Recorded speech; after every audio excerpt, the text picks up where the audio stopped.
Everybody, give it up for Ralph Macchio. Awesome. That's a long walk.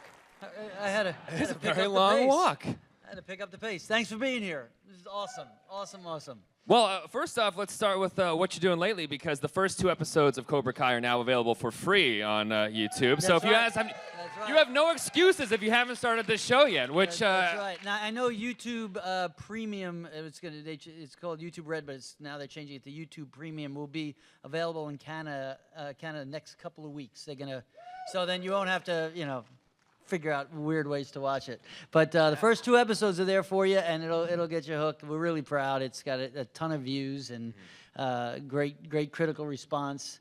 We just the writers were just very keyed into how to be nostalgic and pay respects to the movie that we all grew up with, but yet make something fresh for 2018. And I think they really nailed it. So we're really happy and proud. So check it out if you haven't yet. Thanks. and why now? Because I know this has kind of been in the works for a while, and there's been talks in the past. But what made this the time to bring this back? I think a combination of things. Yeah, we said no for many decades, many. Don't let the youngish face fool you.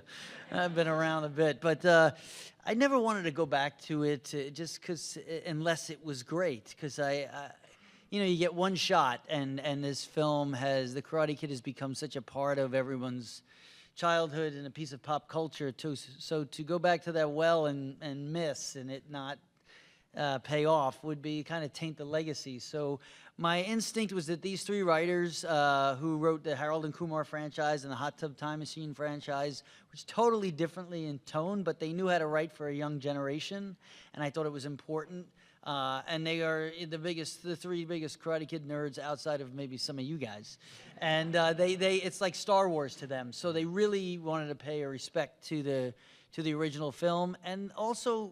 Now you have like YouTube Premium or Amazon or Netflix where you could tell essentially like a 5-hour movie cut up into 10 half-hour parts. Where maybe 10 years ago you didn't have that. You either had to be a big major motion picture sequel or 24 episodes on broadcast television. So the combination of those things, and it just seemed right for now. The Will and Graces. Well, I can't mention Roseanne anymore because that's a disaster.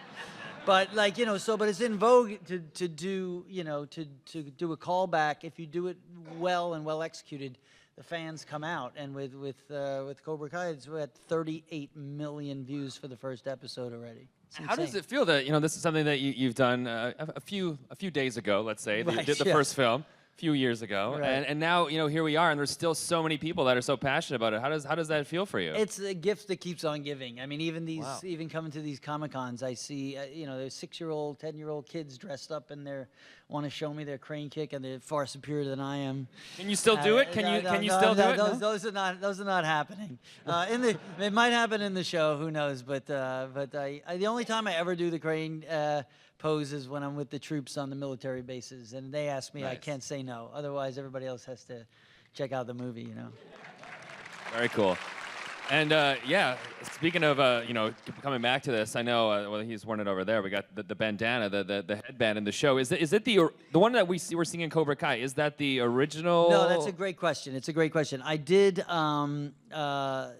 They did a replica of the one because I do have the original one. You have the original, and that's I brought amazing. it on. I brought it on to Jimmy Fallon on the Tonight Show. You can check that out on YouTube. I brought the headband out. It was great. We did a whole sketch, and I talked about how long it took to shoot the catching flies with chopsticks scene. It's a great video. So check out the Tonight Show. I just did it recently, and I brought the actual headband. What I did for Cobra Kai is I showed it to the prop guy, and he made a replica of it because I didn't trust him to let it out of my sight. And you have a little more. You have the trophy too. Do you not? I have the trophy, and that again. But I sent pictures, and they did a replica for the show. And I have the 47 Ford convertible, the wax on, wax off car that makes a little appearance, and maybe we'll see more of that in season 2. That's very cool. Yeah, it's fun. It's fun. People love that stuff. So I got lucky making sure I hung on to that stuff, but the car was a bit of a white elephant. I had this car for like 35 years. Now I have to figure out a way to get it running again. Yeah. It looks good on the outside, sort of like, you know, you just make it. Yeah. Well, speaking of wax on, wax off, how many times on average do you hear that in a week? Is it? I hear it a lot at a Comic Con, that's for sure. People that just walk But on the it street, roll down their window, yell it at you. Yeah, they have more yell out, sweep the leg. That's the one I'm getting the most lately, especially with the, you know, the Cobra Kai being all relevant and today. So, you know, get him a body bag. I got one. That one hangs around. I get a lot of Stay Gold Pony Boys. You know, from the Outsiders. I was gonna say, from the Outsiders, working with Francis Coppola, how amazing was that? Because that was early on in your career, and that must have been the most incredible. It was experience. great. Listen, I read that book when I do these things. I meet so many people who loved and read The Outsiders and seen the movie. I meet half of my Instagram followers are 14, 15-year-old girls. I think Johnny Cade is still 16 years old. Or they think I'm 16 years old. They still teach the book, so like every year they wheel that TV into some classroom, right. and they put that movie. The audio-visual department, but Francis Coppola, the great director who directed The Godfather and Apocalypse Now, directed The Outsiders. So it was a dream come true, really, for us young actors to work with him. And you look at that cast, everybody sort of went on. You know, it was Patrick Swayze, Rob Lowe, Tom Cruise, Emilio Estevez, Matt Dillon. It's Diane Lane. Pretty amazing. And you've done so many big things in your career. Is there one that's closest to your heart? Would it be that, or would it be Karate Kid? Which one? It would be Johnny Cade and The Outsiders. Just because I read that book when I was 12. It was my first big movie, the first one I talk about, and with that, it's just, you know, it's like your first kiss, you know, your first girlfriend. You never forget. So The Outsiders is that for me. But Daniel LaRusso is, you know, walks side by side with me every day now more than ever. Now that he's back, it's touched a lot of people and myself included. Yeah, we got to do some audience questions. So if you guys have questions, there is a mic over here. You can start to line up. But before we do, I want to know, because I'm a big fan of this show and I recently revisited it. But Entourage. Yeah. You played yourself. I did. That was the first time I played myself. Then I played myself like one too many times, including How I Met Your Mother. And was that a hard call for you to do that? Did they call you up? And it was, well, because I knew Kevin Dillon, because I worked with his brother Matt in The Outsiders. So I liked that it dealt with his storyline. And I had reservations about it, but it seemed like Entourage was sort of a cool way to do it, because it was the third episode of the second season, and the show had just taken off. Actually, the second season was probably more popular than the first, and so as long as I didn't like the monkeys out of the Playboy Mansion cage, you know, it was Pauly Shore all along. Yeah. If you're gonna have a scene, it's gotta be with Johnny Drama. You gotta do it. You gotta do it. All right, let's head over to the audience questions. What do you got for us? So in The Karate Kid, there's a really emotional scene with Pat Morita where he talks about World War II, internment camps, his wife. What was it like experiencing that on the set? Was it done many times? And how did it make Pat feel and you feel? First of all, that's a great question. And an uncharacteristic Comic-Con question. Like, you know, they're usually like, hey, do you know karate? You know? Is Tom Cruise cool or is he a jerk? You know, so to get a poignant question like that, I appreciate it. As you did that, 4 people left the line. I know, they left the line. That was my question. So I set a high standard here in Niagara Falls, let me tell you.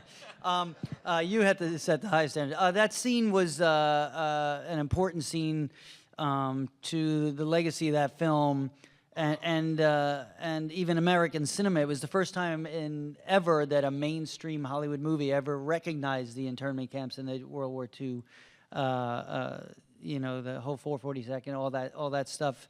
Pat Morita, in a brilliant performance, as we all know, really took his time, and so did the director, John Avildsen. We ran that scene a bunch of times. Pat built his emotion level as he went through the takes, and it was, you know, he took a great responsibility in playing that scene. And one of my favorite moments in that film is for Daniel LaRusso is the end of that scene when he puts Miyagi to bed, and it's sort of like the passing of the baton. He goes to leave, and he turns around and he bows to his master before he leaves. And that moment, still to this day, sends the hair up on my arms and sends it into that beautiful music and the training montage, which is I could listen to any day and watch that scene. So it's a special one, and we knew it was special, but little did we know that it would help get an Academy Award nomination for Pat Morita. Well deserved. So thanks for that question. Thank you. How often do you revisit it? If you're flipping through the channels and Karate Kid's on TV, do you stop? I don't usually stop. No? I don't, because I'm more pick on myself for why did I do that? Why did I do that? But there are moments like that one that I will stop to watch because it is a nice piece of American cinema. It is. It is very cool. Thank you so much. And over to you. Good. Question for you for Cobra Kai without revealing too many spoilers, because I actually binge watched the whole thing in one day, That's which awesome. was phenomenal, by the way. Thank you. Quick question about Cobra Kai. So if Mr. Miyagi was alive today, where would you have maybe written, or if you had written Cobra Kai, where would you have maybe put him in? Oh, that's an interesting question. I haven't given any thought to that. I think he would be certainly a big part of LaRusso's life. And what's interesting in Cobra Kai, without spoiling, is when we see Daniel LaRusso and meet him 34 years later, he might have, as much as he is the essence of who we all expect him to be, there is also there's a void in his life because he doesn't have a great mentor. I'm in my 50s now, don't tell anybody.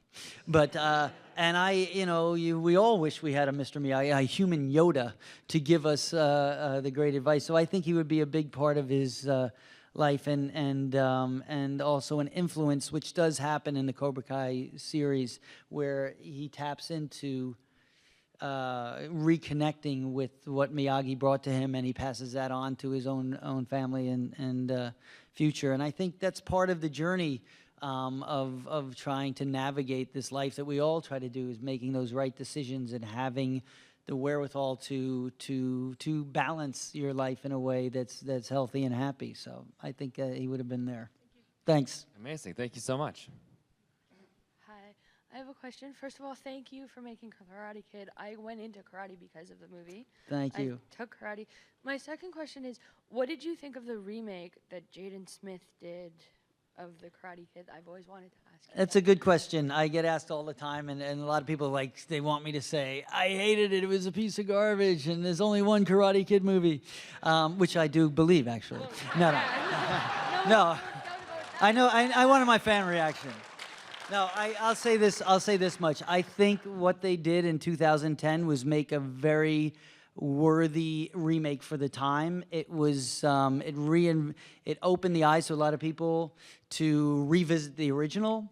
I think it proves that you can make a exact same story but make a totally different movie. And so I think it was successful in that respect. It brought people to revisit the original, and it almost enhanced the legacy of the original by doing a remake. So in that respect, I think it was a good thing. But come on. I was going to say, there is only one Karate Kid. Thank you. Thank you. If they made it today, how would it be different? I feel like the fight would just happen on Twitter or something like that. Yeah, that's right. That's right. Well, even, the one thing, Daniel LaRusso was the every kid next door. And he represented a piece of all of us who had no business winning anything. And that was an aspirational wish fulfillment that Daniel LaRusso brought. Whereas the remake, I think he was a ninja within 5 minutes. So it was a little bit different. It was a little less relatable in that way. That's true. All right, over to you. I really loved you on Ugly Betty. Thank you. And in Kevin, the most recent one. And I really loved you on Eight Is Enough, too. My question was, when they made the fourth movie with the girl, what did you think of that? I never saw it all the way through, not by any specific reason. I mean, it's when it's on cable sometimes at whenever, 3 in the morning. It's I'll look at, but it's it wasn't the same writer, it wasn't the same director. Yes, Pat Morita did do the film. We never really spoke about it. It was an interesting thing. I was just doing other things at the time, and he it seemed to make sense to him at the time. So I don't really have a great answer to that question, except I guess that was Karate Kid 4, or the next Karate Kid, right? Yeah. It's amazing that there's so many incarnations, and now with Cobra Kai, here we are again. It's just, I think we did it super right. Did you like the animated series in the 90s? Is that too? And the Nintendo games and the lunch boxes. and the action figures with the karate chop action. It's unbelievable. It's a long time ago, and it's still going, which is really a Thank you testament. very much. Thank you. Thank you. When Karate Kid hit theaters, did you go to like a fan screening or a public screening? Because I feel like did. that's a really way to kind of really feel, how big this movie is, right? It's interesting. I always tell this story because it is a good one. The first time I ever saw it was at a sneak preview about a month before it came out. It came out June 22nd, 1984, and at the end of May they did a sneak preview. An audience like yourselves that just got tickets to the sneak, and I sat in the back with the director and producer and watched everyone experience life through Daniel LaRusso's eyes. It was like an out-of-body experience. I never, even seeing The Outsiders for the first time, it was a little different, and this was the people standing up, cheering, hugging each other, high-fiving at the end, and out on the street on 2nd Avenue in Manhattan, everyone's doing the crane kick, and the producer said to me, I think we're going to be making a couple of these. And you sort of knew it then that it was catching fire. Unbelievable. It's amazing, and they did. They did make a couple of those. All right, back to you. Hey, Ralph. First of all, I want to say that the Cobra Kai show absolutely blew away my expectations. It's fantastic. Thank you. And I'd like to know, how much influence did you have on the script, and what specifically did you bring to that script? Good question. The guys, John, Josh, and Hayden, the 3 writers I was telling you about, had their own vision, a very specific vision of how they wanted to tell this story.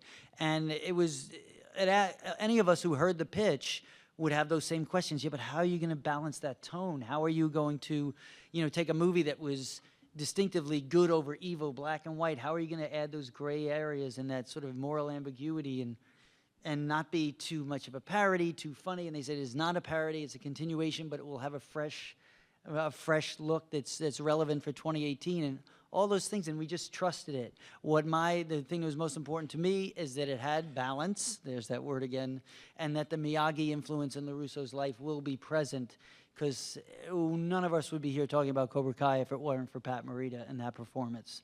So that was what I was steadfast about, and they were great listeners and collaborators, and here we are. Fantastic. Thanks, Looking man. forward to season 2. Me too. Thank you so much. All right, over to you. Ralph, I'm a huge fan. Thanks, Big buddy. Time. My cousin Vinny. I still say, I shot the clerk. I do it all the time. That's right. Don't say it with a question mark, though. I shot the clerk. Don't incriminate yourself. Anyways, my question was kind of similar to the men's there, but I'll ask it anyways. There's always a rumor that you turned down the 4th one. That's the reason why we got the one with Hilary Swank. And I was just wondering if that's true. If you didn't want to. I never turned. It never came to me. I just heard they were making it, so I said, "Oh, I guess they didn't want to come to me." I think it was just. I think after Karate Kid Part 3, which fell short in certain areas as far as the script and the story, and as far as where LaRusso was going, I felt that he was just repeating the mistakes he made in the first one. I think they ran out of story of where they wanted to go. What's cool about now, 34 years later, is now you could create a whole new life, and not have to be that close to it. So that's the truth about that for me. Thanks, Ralph. Cool, thanks. I don't know if you know this, but there's a restaurant down the street called My Cousin Vinny's. I got to take a picture in front of that. Did you go? No, I'm gonna maybe tonight. Sometime. It's probably a sign. 2 in the that- morning, you're gonna. It's like Ralph Macchio eats for free. That's right. I know. I saw it. I saw it when I drove in. You gotta go. You gotta do it while you're here. All right, man. Over to you. So I just recently watched Cobra Kai. It was great. And one of the things that surprised me was when Johnny says that the crane kick is illegal. That kind of ruined my childhood. No, I'm kidding. But it's one of the most iconic kicks in movie history. To hear that it was illegal was very surprising for me. So I went back and I watched the original tournament like 4 times, trying to figure out how is it illegal? Because people get kicked in the face all the time. They get the points.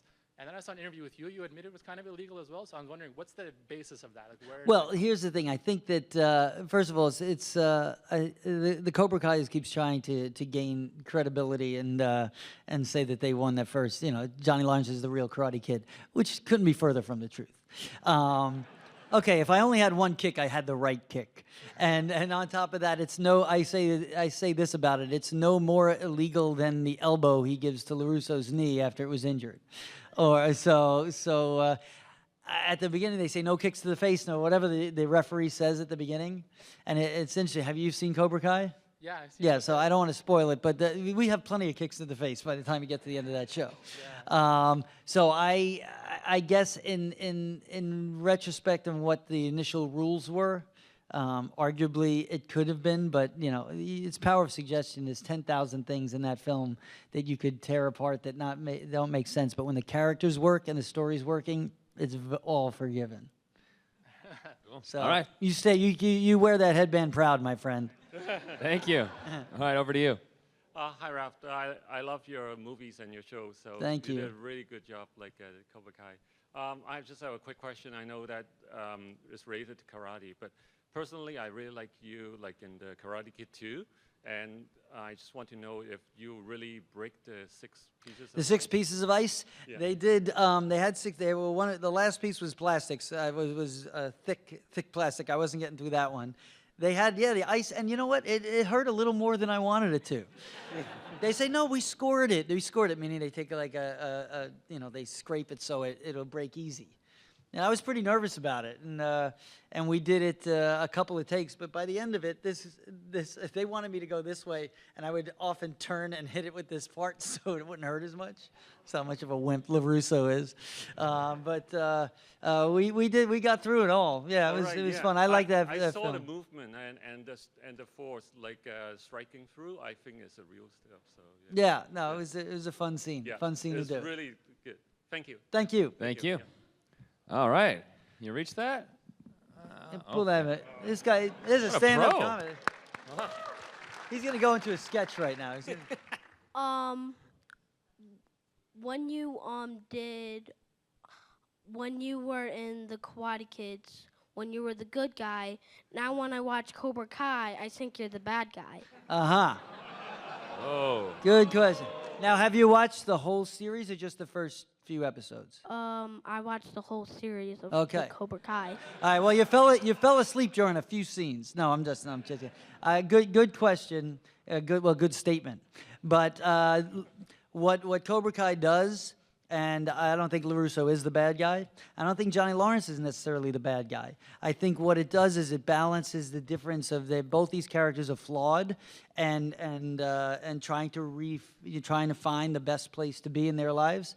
LaRusso does an awful lot of taking the lessons he learned from Miyagi and passing them on, and I think that's a very good thing. Even though in the interim he might get his temper might get the best of him, and that's not such a good thing. So. Can we do a queen kick together? Huh. Come on up.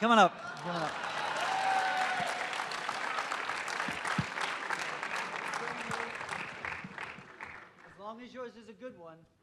Let's see your pose. Let's get it up there. Wait, there you go. I'm standing on his shoelace. Let's get the knee up a little higher. Arms up a little higher. Okay, I'm going to stand behind you. Get your cameras ready. Here we go. Excellent. Good.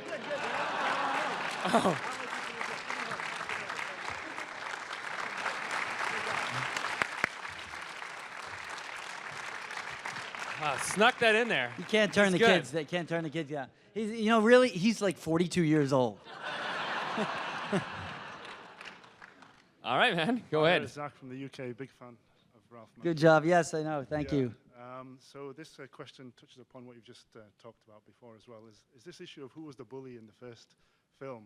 Because it's still kind of bugging me a little bit. Because because there've been a lot of YouTube videos out there that say that you were the bully, and I'm glad that this Cobra Kai season 1's come out because it tries to sort of address some of Right, it does. For It me, addresses for that. me, I think that you were the one that was getting bullied. You got pushed down that hill, man. First of all, there's no comparison. Johnny Lawrence beat the crap out of Daniel LaRusso many, many times, and he brought friends around to hold him as he beat the crap out of him. So the case does not hold much water. But I will say this much: LaRusso is the kind of guy that doesn't back down. And maybe what was the thing? You didn't leave well enough alone, is what Johnny Lawrence says. It's kind of true. I think if Ralph got beat up like that, I think I probably wouldn't have gone back for more. So there's a difference between Macchio and LaRusso, but LaRusso makes for a much better story. So he was feisty and had a little, kind of a cocky edge to him, and sort of threw it back in their faces. But if you can't, there's no argument. Not in my view. And just another quick, well, you did in the season one, you did this like kick when you kicked the cup. The boba drink? Yeah. Yes. I was wondering if you lost a bit of flexibility in your legs. Yeah, now we got to, we'll work. That was season 1 of Cobra Kai when Daniel hadn't done karate in about eight years. Exactly, yeah. So now season 2, I got to get myself in shape, and I will. Miyagi-Do is coming back. Amazing. All right, well, time flies. We have time for, I think, just one more question, so no pressure on you, man. If it's Tom Cruise a jerk in real life, is that what it is? You won't get a straight answer. All right, thank you. Pat Morita's stunt double in the Karate Kid movies was Fumio Demura. Fumio Demura, that's right. And he also adapted a lot of his mannerisms and his personalities when it came to coming with the Miyagi character. So I was wondering, since now with Cobra Kai being Daniel LaRusso infused with some of Mr. Miyagi, if he has had any consultant or input in the role. He hasn't. He's a great sensei, one of the greatest. And there's a very interesting documentary called The Real Miyagi on Netflix, which is about Fumio Demura, who did all Pat Morita's stunt double work and was part of all the baseline choreography from the Miyagi's perspective. No, we just, we're sort of, Pat Johnson was our fight coordinator and stunt coordinator for the original Karate Kid, and he played the referee in the movie. Now we have this gentleman by the name of Hiro Kota, who's did all the stuff in Cobra Kai, and when you see the fight scenes, they're awesome. And we had like 0 time to do them, comparatively. I think, you know, it's a little essence of that classic Okinawan style, and then also, you know, what I remember and bring to it with the katas and all that stuff. So it'll be just like the verbal lessons that Daniel LaRusso passes on as an adult. Same to the martial arts. Will have his own sort of spin on what Miyagi brought to him. Sorry, real quick, one other question. Any reason why your character and Martin Coe's character, John Kreese, never had any dialogue within each other? That's right. I don't know. Well, that might change in season 2. Okay. Yeah, who knows? Thank you. Thanks, guys. Well, thank you so much. If you guys haven't already, check out Cobra Kai right now on YouTube Red. Check it out. We got a fence to paint, so that's right. I'll see you at the table. I'll be back in a little while. Thank you. Thank you for watching the Convention Junkies coverage of the 2018 Niagara Falls Comic Con. Please like, comment and subscribe to see more, and let us know below what you think of this video. If you would like to help us with future projects, please visit our Patreon page.